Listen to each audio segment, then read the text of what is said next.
Вундеркинды говорят всегда. Конечно, можно играть в эти игры, можно заставлять ребенка стать взрослым в 10 лет. А давайте посмотрим, какое время проходит внутри каждого ребенка, чтобы он вырос. То, что мы делали от 0 до 5, развернется от 20 до 25. Почему он вообще не хочет общаться? А, дорогие родители, посмотрите, что вы делали с этим ребенком от 0 до 5 лет. Может, рядом с ним и не было сверстников. Во времени спешить не надо. Все произойдет. Светила подключаются своевременно. И на каждом времени образование разное. Вундеркинды говорят всегда. Иногда родителям очень хочется сделать своего ребенка взрослым. И они начинают его взрослить заранее.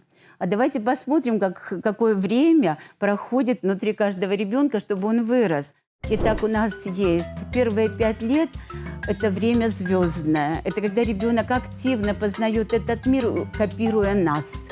Он такой же, он пытается делать все, что делаем мы. Но он делает это по-детски, делает это ненавязчиво. Мы здесь учим его языку своему, видеть другим языкам. Дальше с 5 до 10 у него солнечное время. Это когда ему надо и удобно быть со своими сверстниками. И с 10 до 15 начинается время настоящего обучения, когда он уже ищет свою программу и куда же ему пойти.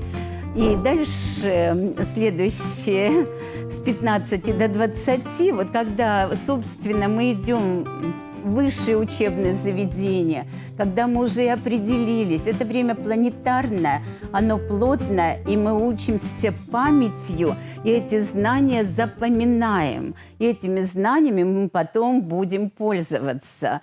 Но так разложено время для каждого нормального человека.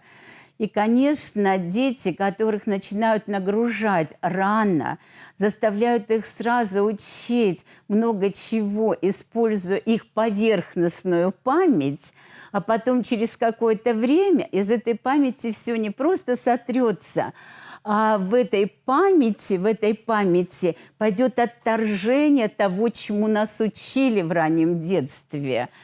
Поэтому, конечно, можно играть в эти игры, можно заставлять ребенка стать взрослым в 10 лет. И теперь представьте на мгновение, будет ли у этого ребенка социум, если он поступает во взрослое учебное учреждение, там все от 16 и выше, даже от 18 иногда и выше.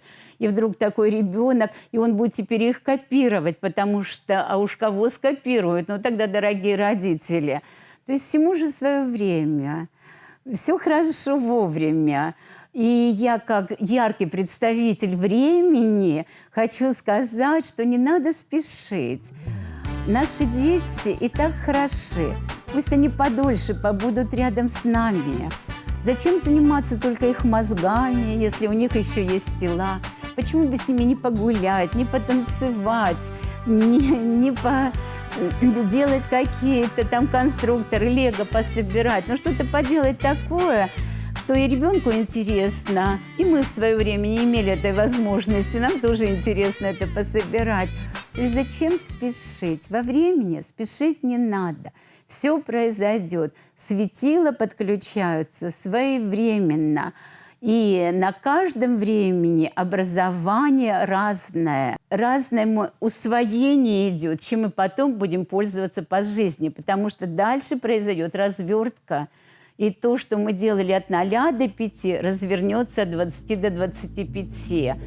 Смотря как нас любили, кого мы любили, с кем мы общались, ровно так и пойдет. И очень много психологи потом задают вопросов, почему, собственно, допустим, у этого молодого человека не складывается какая-то или семейная жизнь, или вообще с девушками, с юношами он не может общаться, почему он вообще не хочет общаться. А, дорогие родители, посмотрите, что вы делали с этим ребенком от 0 до 5 лет. Может, рядом с ним и не было сверстников, может, и были только взрослые люди. Может, вы его перегрузили различными знаниями. Может, вы хотели вообще, чтобы он рядом бегал, как вот раньше было же хорошо. То есть по деревне бегает ребенок, учится тому, сему, пятому, десятому. А сейчас же нет такого. Сейчас у нас специальные блоки образования, да? И в этих блоках образования дальше идет просто развертка по жизни. И когда нам нужно уже откорректировать, вот сейчас, допустим, от 25 до 30, нам нужно будет посмотреть возраст от 5 до 10, что же мы там делали. И только после этого смотрим, что же теперь происходит в социуме с этим человеком. И следующий отрезок времени, который и был выдан для максимального образования с 10 до 15, тоже наблюдаем, что сейчас будет с этим человеком в его развертке. Дети есть дети. У детей есть свой праздник. Они сейчас дети. Они пришли сюда, на эту планету. Они такие светлые, такие чистые. Они так нам много показывают и подсказывают. И если загружать собственными знаниями или знаниями профессорскими какими-то, их мозг уже сейчас всем этим загрузить, вы лишаете их детства, лишаете их света, лишаете их звездности и очень много чего лишаете. Поэтому, конечно, я считаю, что все в свое время.